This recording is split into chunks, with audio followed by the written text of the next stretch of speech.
Hi అండి. ఎంతో టేస్ట్గా ఉండే దొండకాయ కర్రీ ఎలా ప్రిపేర్ చేసుకోవాలో చూద్దాం. ఏ మసాలాలు లేకుండా చాలా సులువుగా చేసుకోవచ్చు అండి టేస్టీగా. ముందు పొయ్యి మీద ప్యాన్ పెట్టుకొని 2 స్పూన్ల ఆయిల్ వేసుకోవాలి. ఇప్పుడు తిరగమాత గింజలు వేసుకుందాం. ఆయిల్ కాగిన తర్వాత దానిలో 2 రెబ్బలు కరివేపాకు వేసుకుందాం. 1 కప్పు ఉల్లిపాయలు వేసుకున్నామండి. ఉల్లిపాయలు వేగిన తర్వాత సన్నగా తరిగిన దొండకాయ ముక్కలు వేసుకుందాం.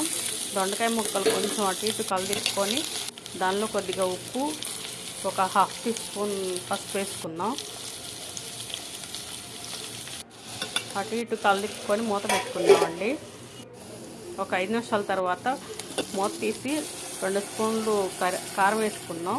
కారం కూడా వేగిన తర్వాత వాటర్ పోసుకుందాం. వాటర్ పోసుకొని మూత పెట్టుకుంటే ఒక 10 నిమిషాల తర్వాత మూత తీసి చూస్తే కర్రీ రెడీ అయిపోయిందండి. ఎంతో టేస్ట్గా ఉండే దొండకాయ కూర రెడీ అయిపోయింది. రాని వాళ్ళు కూడా సులువుగా చేసుకోవచ్చండి.